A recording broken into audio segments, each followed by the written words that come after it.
여러분 안녕하세요. 부동산 투자를 통해 여러분의 인생을 흥하게 해드릴 흥해라 부동산입니다. 오늘부터는 이전 영상에서 말씀드린 대로 우리 흥해라 부동산의 투자 경험과 그동안 쌓아온 지식을 공유해드리겠습니다. 오늘은 그 첫 번째로 공동투자, 줄여서 보통 공투라고 하는데요. 먼저 공투는 장점이 정말 많은데요. 여러분, 초보 투자자분들이 겪고 있는 어려움이 여러 가지 있는데 대부분 경험 부족, 물건 보는 안목 부족, 지식 부족, 그리고 자본 부족 등입니다. 근데 공투를 하면 이 대부분의 것들이 어느 정도 해결이 돼요.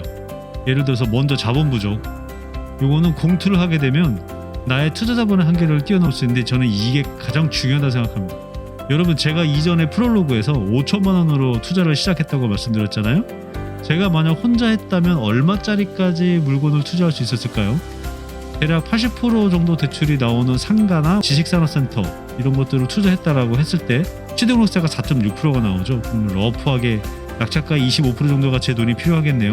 이렇게 따지면은 5천만 원 갖고 하게 되면은 대략 2억짜리 정도까지 물건 처리하는 게 가능해집니다. 근데 여러분은 경매지 한번 열어갖고 2억 이하 물건만 필터링해서 한번 찾아보세요. 어때요? 좋은 물건 많이 나오나요? 특히 상가, 지식산업센터 이런 걸로 한번 필터링 해보세요. 거의 없죠? 네, 정말 없습니다. 그렇게 되면 결국에는 싼 아파트나 썩은 빌라나 이런 쪽으로 눈이 돌아가게 되죠. 아니면 지식산업센터 중에서도 정말 안 좋은 거, 상가 중에서도 정말 작은 상가 이런 것들만 보게 되는데 이런 물건들에는 보통 초보들이 엄청 몰리게 됩니다. 곧 경쟁률이 높아진다는 얘기고, 그럼 낙찰가가 올라가서 좋은 가격에 낙찰받기 힘들어진다는 얘기겠죠. 공투를 하면 이런 것들로부터 일단 해방이 되는 겁니다. 왜? 자본이 증가하니까요. 그렇죠? 저 같은 사람 5명이 모이면 5천만 원 갖고 2억짜리 할 수 있는 거였는데 5명이 모이면 바로 10억짜리를 할 수 있잖아요. 10억만 되면은 볼 수 있는 물건의 종류가 확 달라집니다. 그럼 이게 어떻게 또 연결이 되느냐? 투자 자본이 늘어났기 때문에 그럼 물건 보는 스펙트럼이 또 넓어지게 돼요. 10억짜리를 보게 되니까 이전에는 썩빌이나 싼 지방의 아파트 뭐 이런 것만 봤다라면 이제는 서울 경기권의 아파트도 볼 수 있게 되고, 좀 더 넓은 상가, 좀 더 좋은 입지에 있는 지식산업센터 또는 경기도에 있는 작은 소형 창고나 공장까지도 볼 수 있게 되는 거죠. 그러면서 안목이 생기고 실력이 점점점 느는 거겠죠. 그래서 공투는 단순히 이 돈만 해결해 주는 게 아니라 거기서 파생되는 효과가 굉장히 많습니다. 그래서 제가 생각하는 공투의 가장 좋은 점은 자본의 한계로부터 벗어나면서부터 더 좋은 물건, 다양한 물건을 보게 되면서 안목도 늘고 실력도 늘게 된다는 겁니다. 이게 제일 중요한 거고, 여러 명이 있기 때문에 동시에 또 여러 개의 물건 처리가 가능해요. 그래서 짧은 시간 내에 다양한 경험을 또 쌓을 수 있게 해주고요. 여러 명이서 같이 하게 되면 한 명이 물건 전담하고 다른 사람들은 또 그 다음 물건을 찾게 되고, 이런 선순환이 가능하다는 거죠. 그리고 한번 같이 투자하는 분들이, 예를 들어서 저는 서울 강남에 살고 있는데 같이 투자하는 분들이 한 분은 인천에 사시고, 한 분은 경기도 일산에 사시고, 한 분은 의정부에 사시고, 한 분은 파주에, 또 한 분은 뭐 잠실 이쪽에 산다고 한번 생각을 해보세요. 그러면 서울을 둘러싸서 경기도에 골고루 퍼져 계신 거잖아요. 그러면은 좋은 물건이, 관심 가는 물건이 있을 때 그분들한테 한번 물건 집 근처니까 한번 가봐달라고 얘기할 수 있는 거죠. 즉 시간 절약을 굉장히 많이 해준다는 거죠. 아까 물건 처리도 동시에 여러 개가 되는 것도 그렇고, 임장이나 이런 것들도 우리가 네트워크만 잘 되어 있으면 같이 공투하시는 분들끼리 그런 것도 가능해지는 거죠. 더군다나 지방에 있는 분과 함께 공투를 한다? 부산 사는 분이 예를 들어 있어요. 그럼 그분과 함께 공투를 하면 부산에 있는 좋은 물건 있을 때한테 부탁을 해서 뭐 동영상을 찍거나 사진을 찍거나 할 수 있잖아요. 그렇게 해갖고 임장을 다녀와 주십사 부탁을 하고 그거 공유해서 같이 공투하고 이런 것들이 가능해지는 거죠. 그러니까 시간적으로나 물리적인 거리로나 이런 한계도 많이 극복할 수 있게 돼요.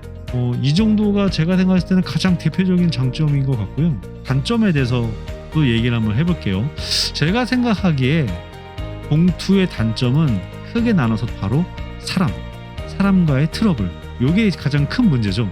이런 말들이 있어요. 공투의 끝은 결국엔 뭐 싸움으로 끝난다, 이런 얘기도 있는데 계속 같이 공투를 하다 보면 좀 의견이 갈리잖아요. 여기서 해결이 잘 안 되면 보통 트러블이 많이 생기기도 합니다. 특히 어떨 때 얘기가 많이 생기냐면은 이게 상황이 안 좋아졌을 때, 특히 요즘 같은 상황이 참 그렇죠. 같이 단타를 하려고 들어갔다가 요즘에 다들 물려 계신 분이 많잖아요.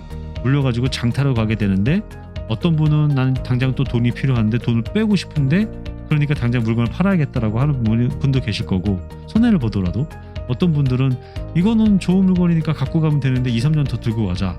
그분은 또 여유가 있으면 또 그렇게 얘기하시는 분도 있을 수 있고, 이렇게 서로 입장이 달라기 때문에 입장 차에서 오는 그런 트러블도 있고요. 어떤 분과 함께 하느냐, 이게 굉장히 중요한 것 같고, 그리고 같이 하면서 룰을 잘 만들어서 서로 그거를 지키는 게 되게 중요한 것 같아요. 공투 멤버는 어떻게 구성하고 공투 협약서는 어떻게 작성하면 좋은지 설명을 드리고 마치도록 하겠습니다. 저는 개인적으로 공투할 때 멤버 구성이 가장 중요하다고 생각합니다. 아까도 말씀드렸지만 공투의 단점 중에 모든 것은 다 사람들 간의 트러블 때문에 생긴다, 모든 문제가 라고 말씀드렸잖아요. 그렇기 때문에 멤버 구성을 잘하는 게 굉장히 중요하고, 또 불필요한 숫자를 늘리지 않는 게 또 중요합니다. 가장 많이 추천해 주시는 숫자는 2명이나 3명 또는 최대 5명 정도까지를 많이 추천을 해주시는데, 보통 물건 하나 처리하는데 2명이면 충분합니다. 맥시멈 3명 정도? 그러니까 5명이 다 달라붙어서 처리해야 할 정도로 일이 많은 게 거의 없어요. 그런데 사람이 많다?